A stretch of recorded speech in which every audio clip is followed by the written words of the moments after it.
Hi, everybody. Jay Privman, the national correspondent with Daily Racing Form. I'm joined by Mike Watchmaker. He's the national handicapper with Daily Racing Form. And every week at this time of year, we put together the Derby Watch Top 20. Mike, our list this week impacted by a couple of races from last week. So let's talk about them, beginning with the race that I was at, the Louisiana Derby. And the first three finishers from this race are on our list this week. The top two from this race are new to the list. Your thoughts on the Louisiana Derby won by Noble Indy? Well, Jay, I don't think it was the strongest prep we've seen this year.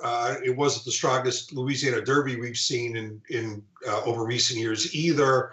But, you know, we're at the stage in the game now, Jay, and you've written about it in many different places where our Derby watch list becomes increasingly points driven. And so we just can't ignore the fact that Noble Indy and Lone Sailor are in the Derby. And I guess you got to give Noble Indy credit for being courageous and for fighting back after being passed in the stretch and getting the job done. And that's after attending a strong early pace. But, you know, that didn't happen in a vacuum. And the two opponents that he came back on are very limited horses. I mean, Lone Sailor going into the Louisiana Derby had run 7 times before and had a career best buyer figure of 78.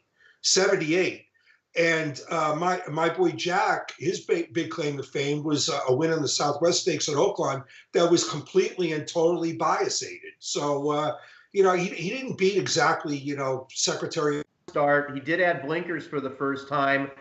And as you mentioned, he was close to a fast pace and he battled back to win.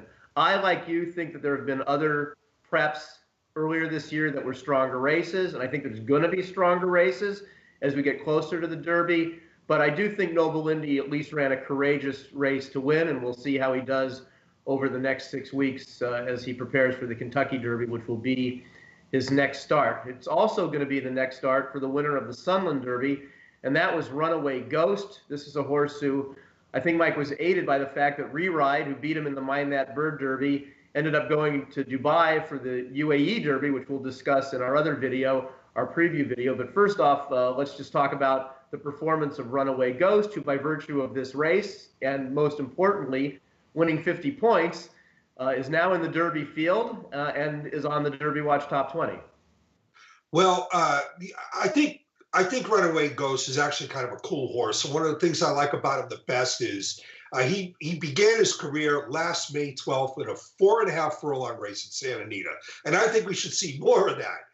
You know, instead of babying these horses. But at the same time, you know, he's just playing too slow to win the Kentucky Derby right now. I mean, he's going to have to somehow find a buyer speed figure improvement of somewhere in the vicinity of 16, 18 points, maybe a little more, in order to win the Kentucky Derby. And I think that's a tall order for a horse that is, you know, had his fair share of racing right now. I mean, he was clearly best at Sunland, but the field he beat was very questionable. He likes to win. He's now 4 for 7, but he's, you know, he's stuck in the mid 80s buyer figure wise, and that's just not good enough. Well, that's our look at the two races from last week that impacted our Derby Watch Top 20. Stay tuned here at drf.com because there's some big races this weekend, and Mike and I will take a look at them. For Mike Watchmaker, I'm Jay Privman. Thanks for watching.